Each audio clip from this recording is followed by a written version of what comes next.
I know that there's like this whole fear right now, and I don't know if it's just in the like Gen Z world of being called cringe. Do you ever have a moment where you're posting, you're like, oh gosh, is this going to be cringe? People say that when it's something that they find is out of their norm, that they don't think is like would be socially acceptable. It's cringy until they ask you how did you do it? Hey, Hill Squad. Glad to be back with you today. We have a great show lined up for you. But first, our quote of the day: you have one life and you deserve to live it to the fullest. And my biggest hope is that you don't spend it hiding yourself because you're afraid of what people will think. Guys, that is from our guest today, Achieng Agutu. Heal Squad, we have a really powerful episode lined up for you today. If you've ever felt held back by the fear of judgment or had a hard time finding your confidence, joining us today is the confidence queen herself, Achieng Agutu. She's a TV host, 2024 Sports Illustrated Swimsuit Rookie, one of the lead hosts of Amazon Prime's new talk show, Influenced. Achieng is known for serving up daily doses of motivation and self-love on her social platforms. And today we're diving into her journey from growing up in Kenya to becoming a global voice for empowerment.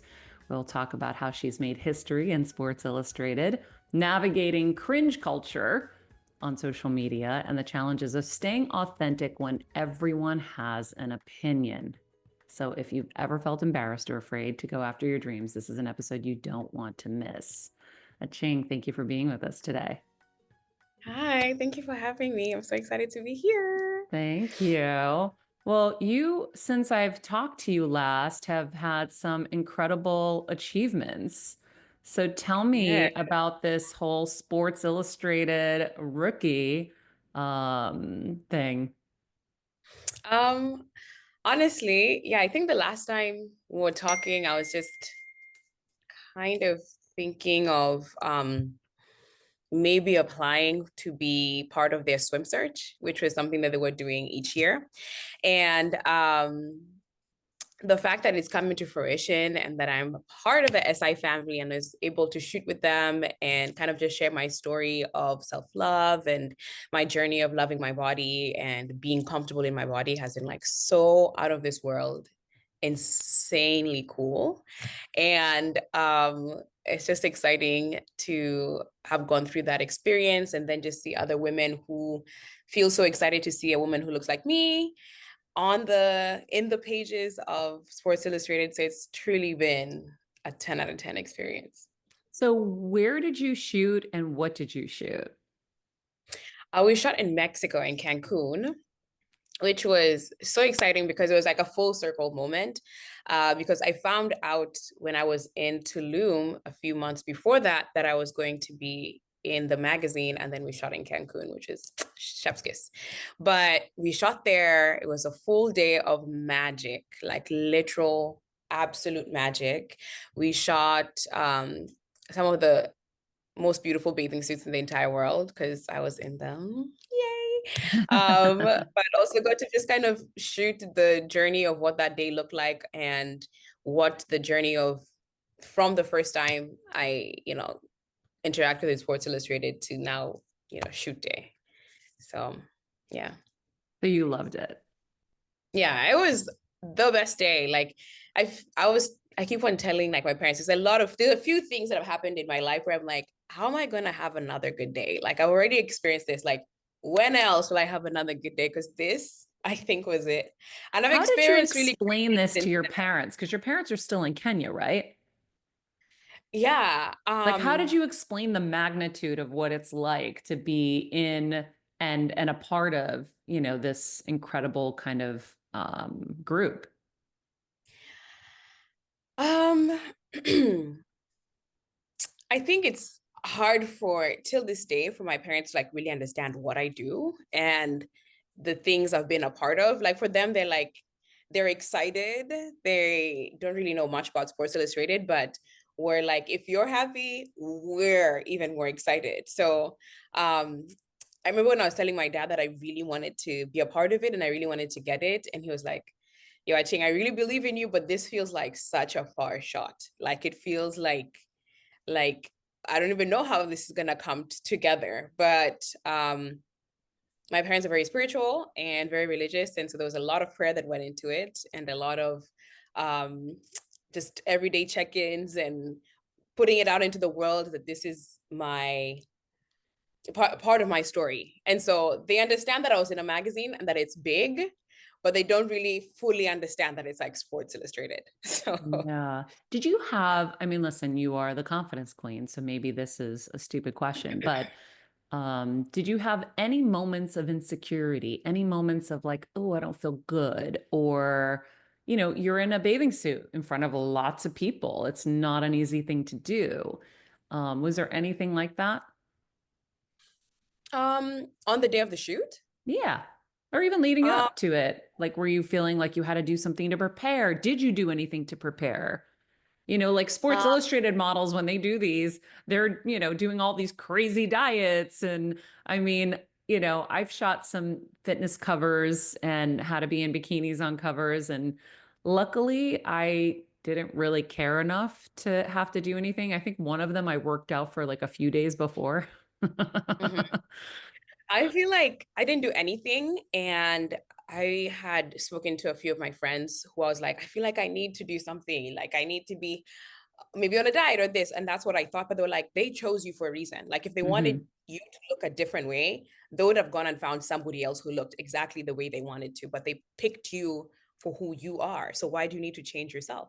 Hmm. And so I think the only preparation I did was mentally, because I felt like I needed to stop feeling like I was an imposter in that space, that I was not, that I didn't belong there, or that was not a space I was supposed to be in. So that's the most of the work that I did leading up to then. Probably like a cute facial and massage were a part of that. But I didn't really feel like I physically needed to do anything, because I am showing up on the magazine in my fullness and in my realness. I love that. What did you do to prepare? Because so many of us have imposter syndrome in whatever area, it is individually. It's different for everyone, but I feel like a lot of people have those moments. What did you do to help you kind of get over that? Well, um, I had quite a few therapy sessions leading up to that, because I felt like I needed to talk to someone who wasn't my family, because my friends, they can easily just like sugarcoat stuff and be like, no girl, you're great, which is true.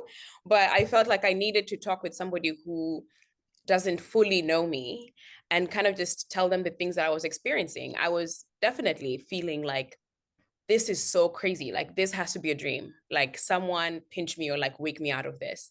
And I think I needed somebody who was able to kind of like just say it straight, like it is. Like, listen, this is a situation that's happening in your life. It is going to happen whether you're ready or not. And you just have to accept it. So I think it was a lot of like um tough love acceptance of like, this is something exciting that is happening in your life. You cannot let the forces of the outside come and ruin that for you and ruin this experience for you. So you have to wake up and realize, yes, you're going to be shooting for Sports Illustrated, and this is what it's going to be looking like. Um, I did also a lot of self-reflection, because there's so much that has happened in my life, since we've spoken, which have been also amazing.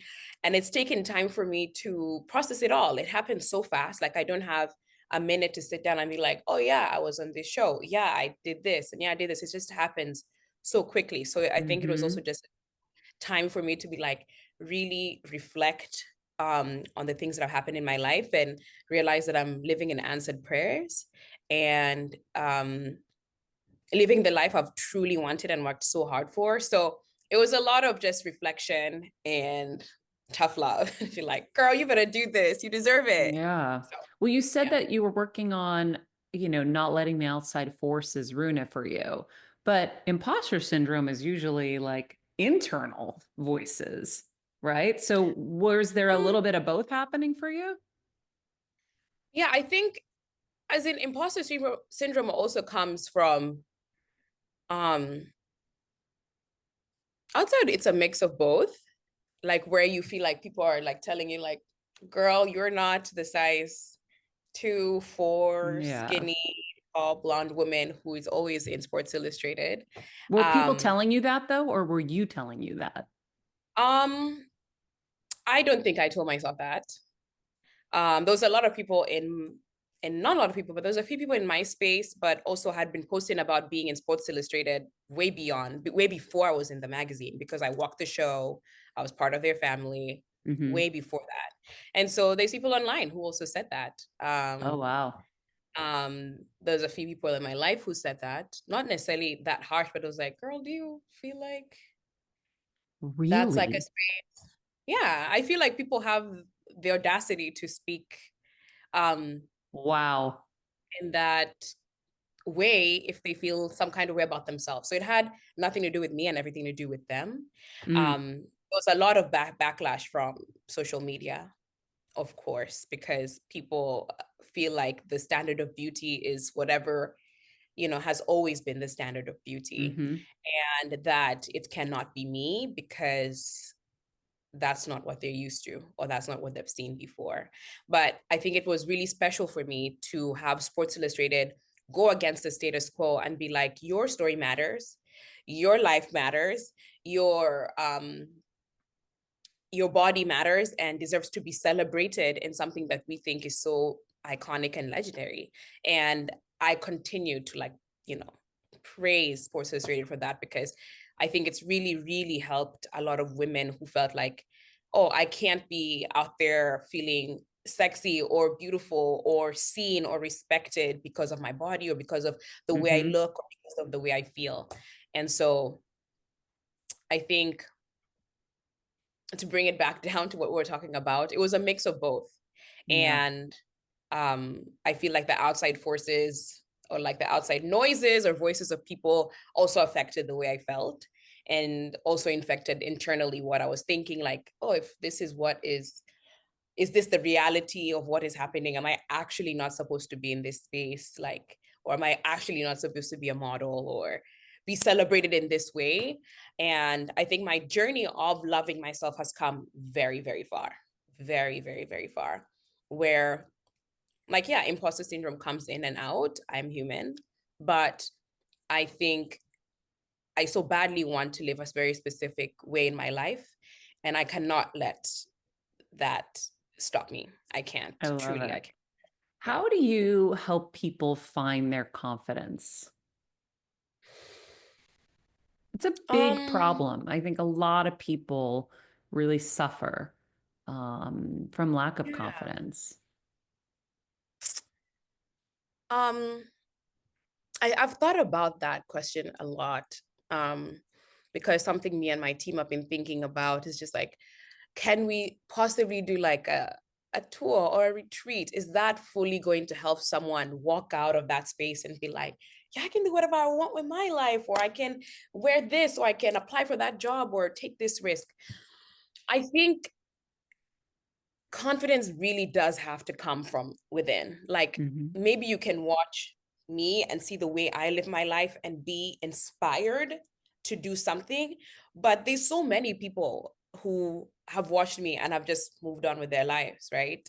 There is a friend I used to have who we were friends with. I would be like in her face, like, you can do this, you can get that job, you can fly, but it didn't, like her level of confidence did not change. She didn't It believe it. has to, yeah, so it really has to come from yourself, like you deciding that I am so tired of living in a world where I'm shrinking myself.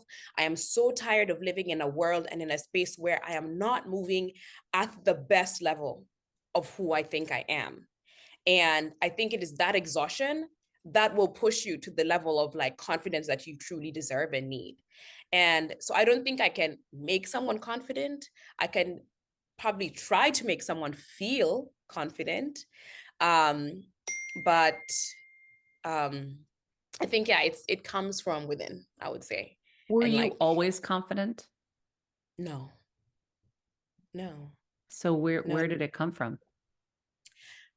From what I just spoke about, the exhaustion, I was tired of, it's a strong word, but I was tired of hating myself. I was tired of hating my life. I was tired of waking up unhappy. Um, I was tired of being tired of all these things. And it took a long time before I got to a point where I was like, I need to start doing things for myself and living for me and not live for other people. And yeah, I have one life. You live every day and you die once, and I cannot live it not excited.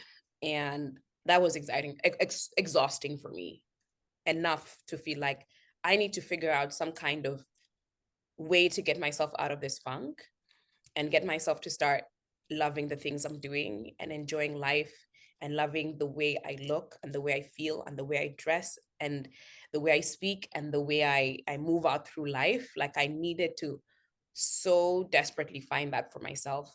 And that came in the form of self-love and loving myself. And my journey from there kind of went to be like, oh, if I love myself, then what is the next thing? I want to feel confident. I want to feel confident in moving and the way I dress and the way I talk and the way I dance and in the way I everything, the way I see my finances, the way I see my friends, the way I see my family. Like I wanted to feel so confident about that. And I think it's ongoing. And I actually just turned 28 last week. Happy And so birthday. thank you. So I feel like I'm still, growing as a young woman and trying to also just figure out what that looks like for me as I continue to grow and experience life and experience the world. That's great. I like that. I was tired of shrinking myself. Oof. Yeah.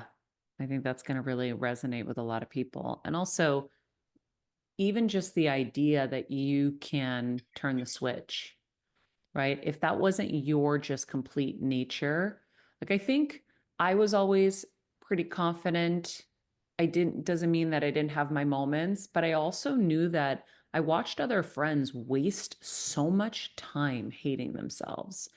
Like I have friends who literally are like, I'm so fat, and they're like 90 pounds. I'm like, there's just no way I can't even listen to this.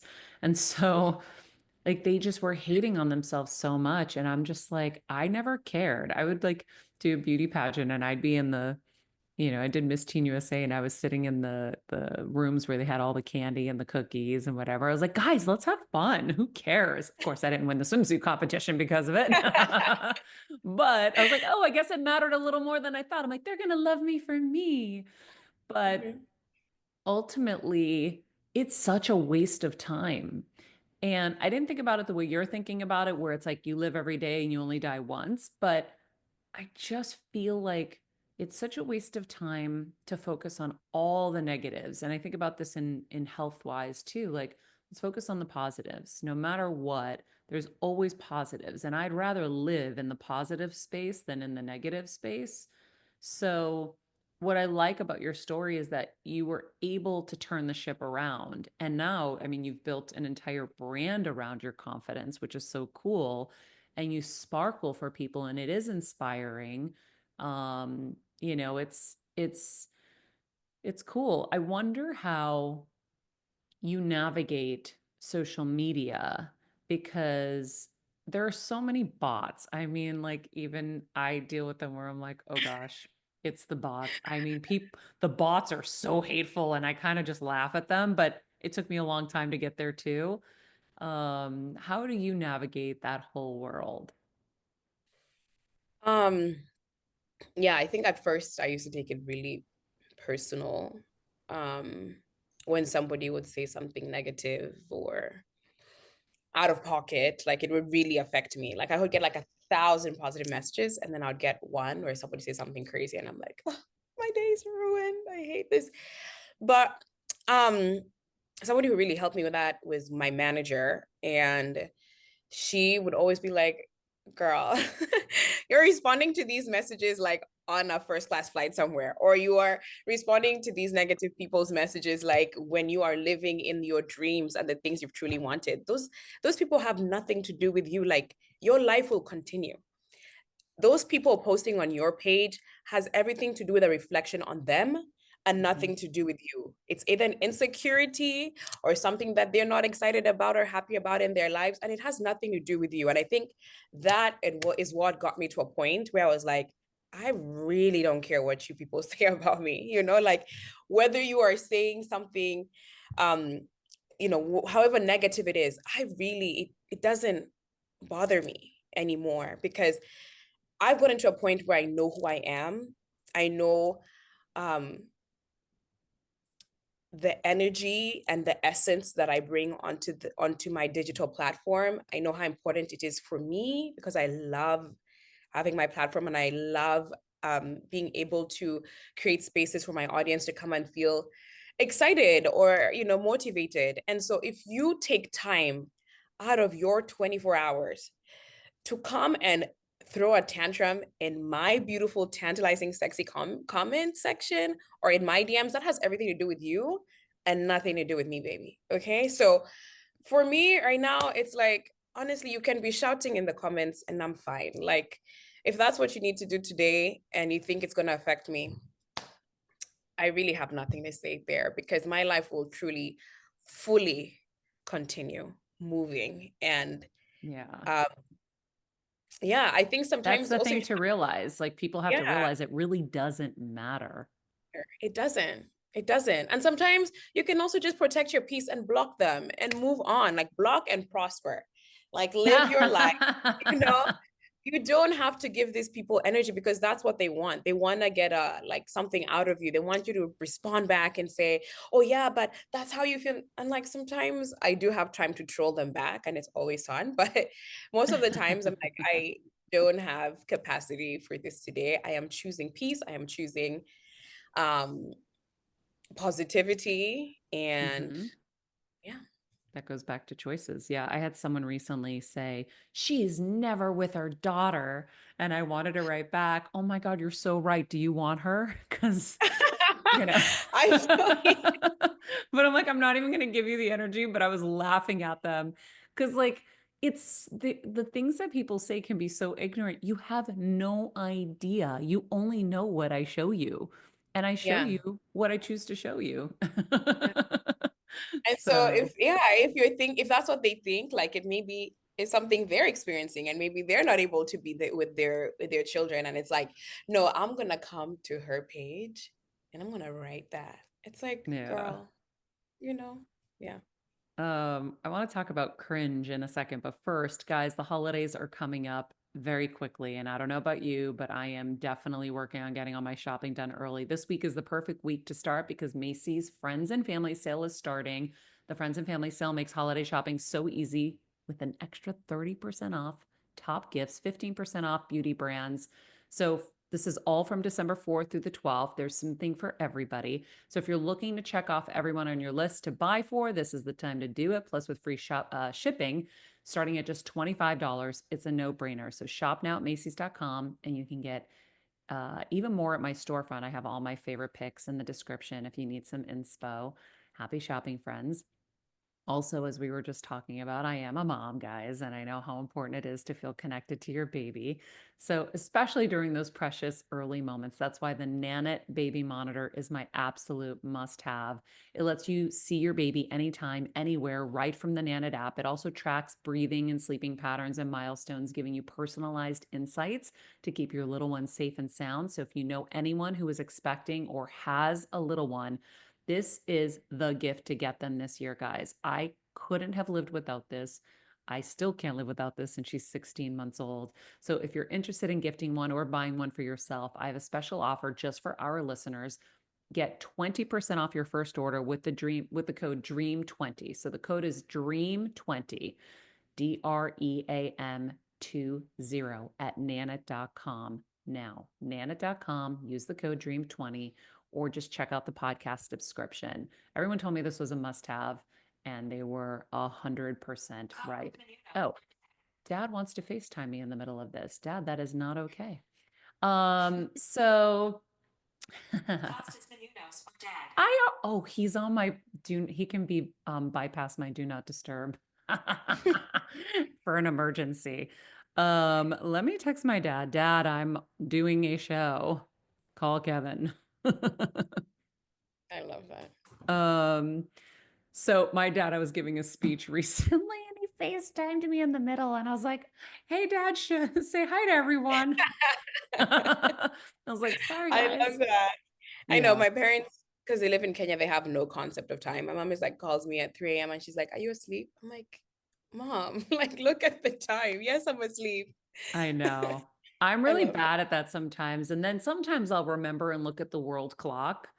Mhm. But anyway, um, I want to talk about cringe because I know that there's like this whole fear right now, and I don't know if it's just in the like Gen Z world of being called cringe. So, and it's something that will hold people back from being authentic. People are afraid that they're going to get judged or look embarrassed. So, tell me a little bit about cringe for our audience that may not be up with that whole terminology, but also how do you kind of avoid cringe? Do you ever have a moment where you're posting, you're like, oh gosh, is this going to be cringe? Um, I think the word cringe, people say that when it's something that they find is out of their norm, that they don't think is like would be socially acceptable, right? Like, for example, I walk around Brooklyn, New York in face masks when I'm doing my walks in the morning. And I've posted it on socials, and people think that's cringy and weird. And Because you're why wearing a mask, of like a sheet mask, like your face um, mask. yeah. No way, So you like, do? yes, I do. I'll send you a video. I'll send you some sheet masks so you can do some skincare in the Oh streets if you'd my like. God. Okay. And so, yeah, so I do that with my under eye patches and I put on my sheet mask and I walk around and people, I've posted about it and I talk, Wait, you I just, probably look like Freddy Krueger. What's the one, the scary monster oh, the guy people where with they the like, mask. yeah, the mask one. Because when I put it on, I'm like, I go around the house and try to scare everybody. What was it? What movie? Scary movie, maybe? Maybe it's scary movie. Maybe it might be Freddy Krueger. I don't know which I one is don't it, know. but It's one of them, but I always put it on and I go scare everybody. Oh, people are Mike like, Myers. wait, It's Mike Myers. Michael Myers. Yes, yes. So people are like, why? That's so cringy and that's so weird. Like, why would you do that? I'm like, because I have free will and I can do what makes me happy. And it makes me happy that on my hot girl walk, I can also take care of my skin. And, you know, at first people are like, oh, that's so weird and whatever. But then I posted now when I go in different places I travel to, I posted and people are like, oh my God, I need to do that the next time I travel. So it's cringy until they ask you how did you do it? Okay, Okay. I'm looking you up right now. I have to see you do this. Yes. I'll even send you a link. Okay. Oh my goodness, I have to find you walking. Hot girl walk, is that what you called it? In your mask. You Yes. have so many pretty videos here. I can't find it. But oh, well, I see you in your apartment or in your house doing something with a mask on. Oh, there you are. Oh my goodness. But you know what? I think that like, yeah, like I would be embarrassed to do a mask on a plane, but like what a great place to do it, right? Yeah. Just to lay back and do it. But Yeah. it goes back to kind of, I think the quote we said earlier, we're all just so afraid of Mhm. living and being anything out of what people find acceptable. And it's just put us all in just a prison. And it's so exhausting, and I don't know. I think I would encourage people to do the things that maybe they're embarrassed about embarrassed about doing, or going outside and talking to a stranger, or um you know there's this thing called like exposure. Is it like exposure therapy where like people go and no rejection therapy, and they go out and they do things that would people would probably think is like embarrassing or cringy, Hmm. and like kind of like cuts out that barrier or that one thing that's holding them back from just like fully living in their truth. So there's somebody who went and like did yoga in the middle of like not in the middle of the street, but like on the sidewalk in New York. And they were feeling so nervous. But then somebody came up and asked them, like, what are you doing? And she's like, oh, I'm doing yoga. And they're like, oh, can I join? Oh yeah, cool. Like it's not weird. Or somebody went and like was in a park and was seated and she shouted, today's my birthday. And people were like, is it really? And people sang happy birthday to her and came and were dancing with her. But that's something she's afraid about doing, like speaking up. Yeah. But so even though it might be cringy, like, why are you telling everybody it's your birthday? But it was exciting for her. She got to celebrate with these strangers who came and sang to her and all that fun stuff. So I think we just have to get to a point where doing you is exciting and important.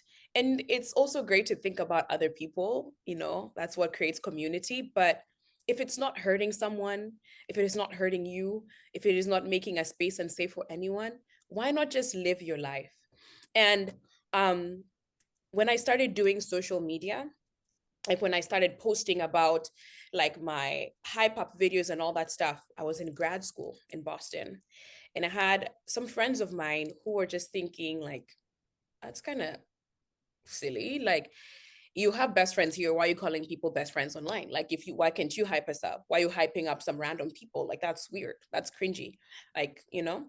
And at first I was like, oh, I guess maybe it is, or, feeling like people who I go to school with will see what I'm doing and think it's weird. And I'm going to show up to class the next day and, present something. And like, what are they going to think? But if I succumbed to their ideas of what was cool at that point, I would not be doing what I'm doing today.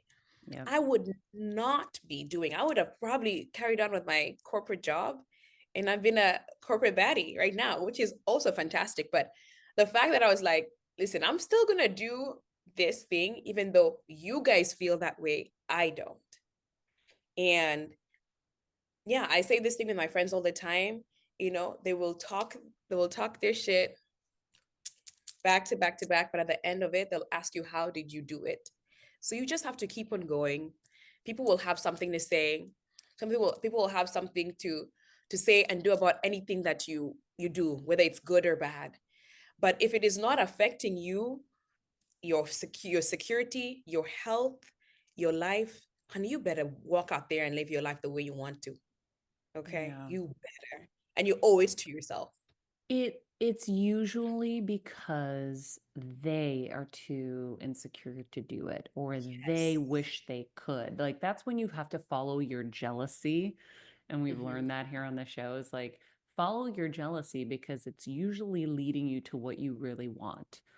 Yeah. And someone's doing what you really want or really wish you could do. So now, if you could take that energy and say, oh, well, maybe now I have a little direction. Now I understand maybe I wanted that and I never thought I wanted that. Maybe I want to Mhm. live a more loud life, but I'm afraid. And so I'm shitting on someone who does just because I Mhm. wish I could be more like them. Yeah. And I think it's the way I've started to live or had been living is, people would always be like, "Ah, girl, you're so loud." And I'm like, girl, you should be loud too. Let's be loud together. Or it's like, there was one of my, I would call an acquaintance, who said like, you walk into a room and it's like you always take the spotlight. I'm like, girl, let's do it together. Like, Yeah. if maybe you are feeling like maybe you're dimming yourself a little bit more, like shine, walk into a room, head up, held up high, strut into that room and do what you need to do and see what that experience does for your spirit or for your mind or for your soul or for your body. And I don't know, I think we live so much in a society where you just have to shrink yourself, this, Hmm. and I just don't think that's exciting or fun. um I love being vibrant, I love being loud, I love being vivacious, I love it all. It's exciting to me. It makes me feel like I'm like really living life. It makes me feel like I can hold life like truly, like as a ball, and like bounce it like it. That's makes me feel good. And I don't know, I think it also stems from a place where I just never used to live like that. I was the shyest girl, The first time I moved to the US in the summer of 2013, I had done braids, really gorgeous braids in my hair. And I had it up in a bun, and my cousins, before I flew out, were at their house and they were like, "Oh, your hair looks so beautiful. Can we see it down?" And I was terrified to get my hair out of that bun. And when I did, I asked them, is this too much? They were like, too much? And I think about that so much to this day because like literally and figuratively, I was like afraid to let my hair down and like just breathe and live and kind of just like start to like learn about myself. I was terrified. And there's a lot that happened between then and when I was in my undergrad, from then to now when I was in grad school, and now that I've just helped me kind of let my hair down and live a little. So I love it. Well, you show us by example how to go after it, which is great. Chang, I would love to chat a little bit longer with you if you have time. yes, All right. absolutely. Well, we're going to leave this right here for today, friends, because we are going to chat in part 2 with Achieng about what happens behind the scenes when things aren't always easy. We're going to get to some burnout talk, self-doubt, protecting your mental health, and how she tackles the holiday blues, plus the self-care routine that helps her stay grounded, and hopefully some of those skin tips because her skin is insane. Stick around, guys. Hey, Heal Squad. We have been on quite the journey together, and we're hearing from so many of you just how much this show is helping you heal and get better, and it makes us feel so good. We love, love, love it, and we just ask that you don't keep it to yourself. Spread the message and share the show or your favorite episode with your friends. And if you want to help us even more, you can leave us a 5-star rating and a comment on Apple Podcasts or Spotify, and follow us on Instagram at Heal Squad. You can also DM us anytime because we love connecting with you. And finally, you can also join us on Patreon for our monthly live heal events with world-class healers and ad-free episodes exclusive only to Patreon and our Super Heal Squad for as little as $10 a month. So go to patreon.com/Heal Squad to join. Getting better isn't easy, friends, but as I say all the time, it's a whole lot easier if we can do it together. We love you all so much, and we love doing this thing called life with you. This podcast and all related content published or distributed by or on behalf of Maria Menounos or mariamenounos.com is for informational purposes only and may include information that is general in nature and that is not specific to you. Any information or opinions expressed or contained herein are not intended to serve as or replace medical advice, nor to diagnose, prescribe, or treat any disease, condition, illness, or injury, and you should consult the healthcare professional of your choice regarding all matters concerning your health, including before beginning any exercise, weight loss, or healthcare program. If you have or suspect you may have a healthcare emergency, please contact a qualified healthcare professional for treatment. Any information or opinions provided by a guest expert or host featured within website or on company's podcast are their own, not those of Maria Menounos or the company. Accordingly, Maria Menounos and the company cannot be responsible for any results or consequences or actions you may take based on information or opinions.